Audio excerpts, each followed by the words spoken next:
भारत में शिक्षा के सुधार से संबंधित प्रमुख आयोग एवं समितियाँ। कई बार इसमें से प्रश्न बनते हैं, जैसे हाल ही में एग्ज़ाम हुआ था तो उसमें आया था कि हंटर कमीशन किससे संबंधित है, तो उसमें शिक्षा, पुलिस, अलग अलग व्यवस्थाओं से दिया था।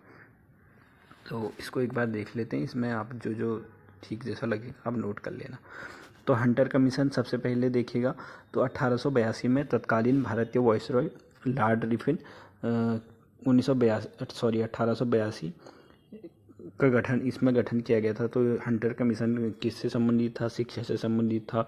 इसके तत्कालीन वायसरॉय वगैरह या कौन से सन में इसका गठन किया गया था? तो रिफन के द्वारा 1882 में इसका गठन। इसका उद्देश्य ब्रिटिश भारत में शिक्षा संबंधी प्रगति की समीक्षा करना।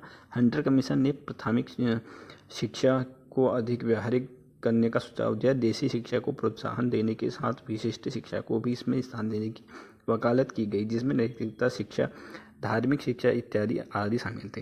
तो अलग आपके पेपर बड़े लेवल के एग्ज़ाम के लिए उसमें किस चीज़ से, तो हंटर कमीशन ने जो प्राथमिक शिक्षा को अधिक व्यावहारिक करने का जो सुझाव ये दिया था, ये चीज़ इससे जुड़ी हुई है, ये चीज़ भी नोट कर लेना। फिर है भारतीय विश्वविद्यालय अधिनियम 1904। तो आपसे सिंपली ये पूछा जा सकता है कि भारतीय विश्वविद्यालय अधिनियम कब हुआ था?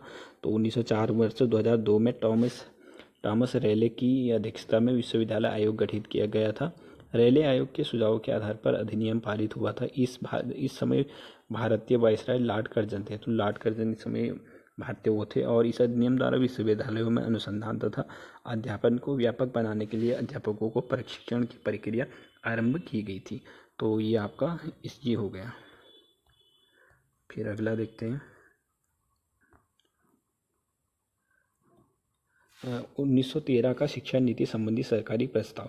देश में शिक्षा को विस्तार की मांग और गोपाल कृष्ण गोखले के दबाव पर भारत सरकार ने वर्ष 1913 में शिक्षा नीति में अपना प्रस्ताव पारित किया। इस प्रस्ताव के अंदर शिक्षा के विभिन्न अंगों पर प्रकाश डाला गया था। इस प्रस्ताव में पूर्व प्राथमिक विद्यालयों के विकास के साथ साथ उत्तर प्राथमिक विद्यालयों में निर्माण पर बल दिया गया। स्थानीय संस्थाओं को प्रयासी विद्यालयों की स्थापना का निर्देश दिए गए थे। तो ये उतना महत्वपूर्ण ये छोड़ भी सकते हो, बाकी 2013 वगैरह याद कर लेना। और सैंडलर आयोग, ये महत्वपूर्ण है, इसको याद कर लेना आप। इसको देखते इसमें क्या क्या है। तो ये आपका हुआ था 1917 में, ठीक है, सन याद कर लेना। और आपसे सैंडलर आयोग किससे जुड़ा हुआ था? तो शिक्षा से जुड़ा हुआ था, और ये बना कब था? 1917 में। तो 1917 में इसका कलकत्ता विश्वविद्यालय की समस्याओं के अध्ययन के लिए M.E. सैंडलर के नेतृत्व में किया गया था। तो कलकत्ता विश्वविद्यालय, तो कहाँ की समस्याओं के लिए? तो कलकत्ता विश्वविद्यालय की जो समस्याएं हैं उसके अध्ययन के लिए ये किया गया था। और सैंडलर आयोग ने स्नातक स्तरीय पाठ्यक्रम के विविध पहलुओं के विषय में अपना सुझाव प्रस्तुत किया। सुझाव के आधार पर भारतीय शिक्षा में अनेक गुणात्मक परिवर्तन किए गए थे। तो ये आपका थोड़ा महत्वपूर्ण है, इसको याद कर लेना। और फिर है हार्टेग समिति।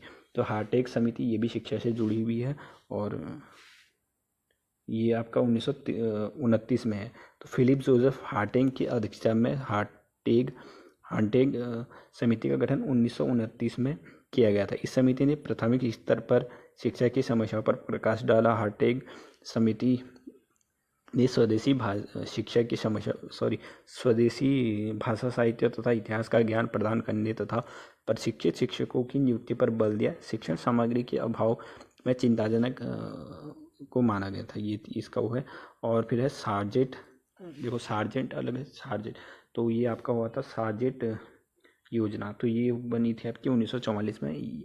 यह योजना 1944 में तैयार की गई थी। इसका उद्देश्य 40 वर्षों में भारत को पूर्णतः साक्षर बनाना। इस योजना में